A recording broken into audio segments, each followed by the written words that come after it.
Assalamualaikum warahmatullahi wabarakatuh. Pertama-tama kita panjatkan puji syukur kehadirat Allah Subhanahu wa taala karena kita masih diberi kesempatan puasa pada hari ini. Saya Victor dari 7 Bahasa ingin menyampaikan tentang kisah Sumiyah binti Khobat. Kisah ini diawali dengan kedatangan Yasir, ayah Ammar dari Yaman bersama dua saudaranya, Al-Harits dan Malik ke kota Makkah untuk mencari saudara mereka yang menghilang dalam beberapa tahun sejak terakhir ini. Mereka terus mencari ke berbagai pelosok negeri hingga sampai di kota Makkah. Tapi di kota ini pun mereka tidak menemukannya. Karena itu Al-Harits dan Malik memutuskan pulang ke Yaman. Sedangkan Yasir tetap tinggal di Makkah karena merasa suasana bahagia dan gairah yang aneh. Sehingga dia memilih tetap tinggal di Makkah. Yasir tidak tahu bahwa dengan keputusannya itu dia telah masuk gerbang sejarah baru yang terang benderang. Ada tradisi yang berlaku di masyarakat Arab. Apabila orang asing ingin tinggal di suatu negeri, maka ia harus mengikat perjanjian dengan seorang tokoh terkenal di kota tersebut untuk melindungi dirinya dari segala bentuk gangguan masyarakat dan dapat hidup dengan tenang dan nyaman di kota tersebut. Yasir mengikat perjanjian dengan Abu Huzairah bin Muhirah al-Makhzumi. Tokoh termuka Makkah ini sangat menyukai Yasir karena sifat-sifat yang baik dan yang menyenangkan serta latar belakang keluarganya yang terhormat. Abu Huzairah ingin memperkuat hubungannya dengan Yasir, sehingga dia menikahkan seorang budak perempuannya yang bernama Sumiyah binti Khobat. Saat itu Sumiyah sama sekali bukan orang terkenal di Makkah karena kegiatan-kegiatan yang diikutinya tidak lebih dari melayani tuannya, Abu Huzairah binti al-Mughirah. Dari pernikahannya dengan Sumiyah binti Khobat, Yasir dikaruniai seorang putra yang penuh berkah bernama Ammar bin Yasir.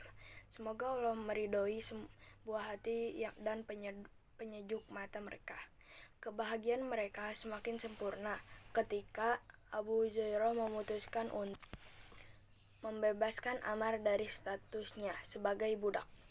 Tidak lama kemudian Abu Huzairah meninggal dunia saat Ammar pulang ke rumah dengan langkah yang cepat untuk merangkul tangan kedua orang tuanya.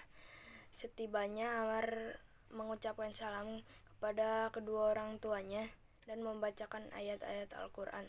Tidak perlu menunggu lama, hatinya yang bersih dan suci itulah terbuka dan sangat senang mendengar firman Allah Subhanahu wa taala. Yasir dan Sumiyah radhiyallahu anhum merasakan keberadaan cahaya yang menyinari seluruh penjuru jagat raya. Sehingga saat itu juga keduanya mengucapkan bersama-sama, "Aku bersaksi tiada Tuhan yang pantas disembah kecuali Allah, dan aku bersaksi bahwa Muhammad adalah utusan Allah." Tidak lama kemudian, berita keislaman keluarga Yasir tersebar dan sampai di telinga Bani Makhzum. Mereka marah besar dengan kejadian itu, sehingga langsung mendatangi keluarga Yasir dan menyiksa mereka dengan begitu keras. Ketika terik matahari memuncak, mereka menyeret keluarga Yasir ke tengah lapang yang panas dan menyuruh mereka memakai baju besi.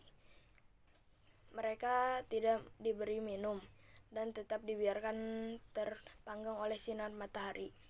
Mereka menerima penyiksaan yang bermacam-macam dari Bani Makhzum. Kala mereka benar-benar telah kepayahan, mereka dibawa pulang ke rumah, kemudian disiksa kembali pada hari berikutnya. Kondisi ini juga dialami oleh setiap orang yang menyatakan keislamannya secara terbuka. Tapi beratnya siksa yang mereka terima berbeda-beda, sementara mereka hanya bisa bersabar dan menyerahkan segala kepada Allah Subhanahu wa taala karena mereka yakin bahwa barang dagangan Allah atau surga sangat mahal.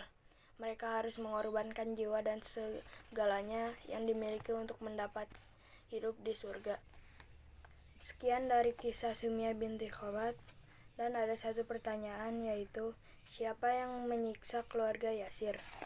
Wassalamualaikum warahmatullahi wabarakatuh.